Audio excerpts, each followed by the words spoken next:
पुण्यातील चर्चेत असलेल्या बलात्कार प्रकरणात एक नवा तपशील समोर आलाय। संबंधित आरोपी पीडित तरुणीला आधीपासूनच ओळखत होता, अशी माहिती पोलीस तपासातून उघड झाली आहे। सध्या पोलिसांकडून दोघांची स्वतंत्रपणे कसून चौकशी सुरू असून या प्रकरणात आणखी काही धक्कादायक बाबी समोर येण्याची शक्यता आहे। मुंबईतील वरळी येथील NSCI डोममध्ये 5 जुलै रोजी उद्धव ठाकरे आणि राज ठाकरे यांच्या नेतृत्वाखाली आयोजित करण्यात आलेल्या विजय मेळाव्यात शरद पवार उपस्थित राहणार नाहीयेत। त्यांनी यामागचं कारण पूर्वनियोजित कार्यक्रम असल्याचं स्पष्ट केलंय। या मेळाव्याला शिवसेना म्हणजेच ठाकरे गट आणि मनसे, राष्ट्रवादी काँग्रेस, शरद पवार गट यांचे अनेक नेते सहभागी होणार आहेत। मात्र शरद पवारांच्या अनुपस्थितीमुळे राजकीय वर्तुळात चर्चांना उधाण आलंय। राष्ट्रवादी काँग्रेसचे आमदार संग्राम जगताप यांना मोबाईलवरून जीवे मारण्याची धमकी देण्यात आली होती। या प्रकरणी पोलिसांनी तातडीने तपास करत आरोपीला हैदराबाद जवळील निजामाबाद जिल्ह्यातून अटक केली आहे। पोलिसांनी सांगितलं की आरोपीचं नाव अनीस मोहम्मद हनीफ शेख असून त्याचा संबंध बीड जिल्ह्याशी आहे। धमकीच्या मेसेजमध्ये संग्रामला 2 दिवसात संपवणार असा उल्लेखही केला होता।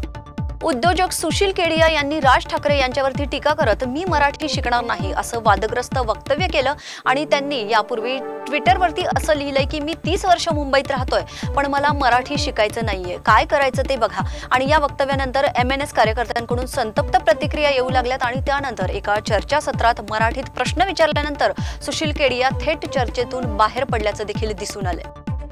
कोंढवा परिसरातील धक्कादायक बलात्कार प्रकरणात पुणे पोलिसांनी मोठा खुलासा केलाय। महिलेच्या घरी कुरिअर बॉय असल्याचं भासवून प्रवेश करणारा व्यक्ती प्रत्यक्षात तिचा जुना प्रियकर असल्याचं उघड झालंय। हा प्रकार 3 जुलै रोजी घडला आणि आरोपीने महिलेला कुरिअर असल्याचं सांगून घरी बोलावलं आणि त्यानंतर तिच्यावरती लैंगिक अत्याचार केला। इतकंच नव्हे तर तिचा फोटो काढून मी परत येईन असा धमकीचा मेसेजही फोनमध्ये सोडला होता।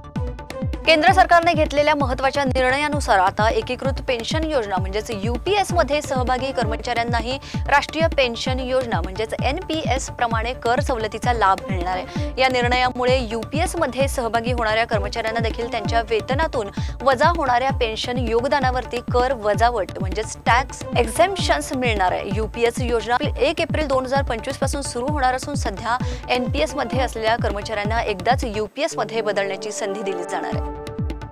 पंढरपुरातील विठ्ठल रुक्मिणी मंदिराच्या परिसरात प्रदक्षिणा मार्ग, स्टेशन रोड आणि चंद्रभागा नदीकाठच्या वाळवंटात असाधारण गर्दी दिसून येते। आषाढी एकादशीच्या पार्श्वभूमीवरती भाविकांची भीमदारी लोटली आहे। चंद्रभागात स्नान रांगा सोनं वाढतं असून दर्शनासाठी होटीलच्या रांगा गोपाळपूरपर्यंत पसरल्यात। मुख्यमंत्री व्यवस्थेअंती मंदिर समितीने भाविकांसाठी पथदर्शिका शेड आणि प्राथमिक सोयी पुरवल्यात। तसेच सुरक्षा गस्तीसाठी प्रशासनाची विशेष बंदोबस्त तैनात करण्यात आलाय। नवीन आंतरराष्ट्रीय सर्वेक्षणानुसार जेन झी म्हणजेच 1997 ते 2012 मध्ये जन्मलेले तरुण यांच्यातील तब्बल 80% लोक म्हणतायत की जर कायदेशीर परवानगी मिळाली तर ते AI जोडीदाराशी लग्न करण्यास तयार असतील। इतकंच नव्हे तर 83% तरुणांनी सांगितले की AI बरोबर भावनिक नातं निर्माण करू शकतो आणि 75% तरुणांचं मत असं आहे की AI साथीदार मानवी नात्यांची जागा घेऊ शकतात।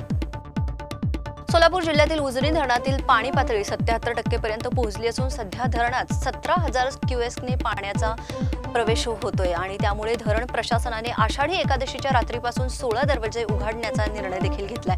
पाण्याचा वाढता प्रवाह लक्षात घेता खालील भागातील नागरिकांना सतर्कतेचा इशारा देण्यात आलाय। विशेषतः चंद्रभागा नदीकाठावरती राहणाऱ्या गावांमध्ये प्रशासन सज्ज असून स्थानिक पोलीस, ग्रामपंचायती आणि आपत्ती व्यवस्थापन यंत्रणा कार्यरत आहेत।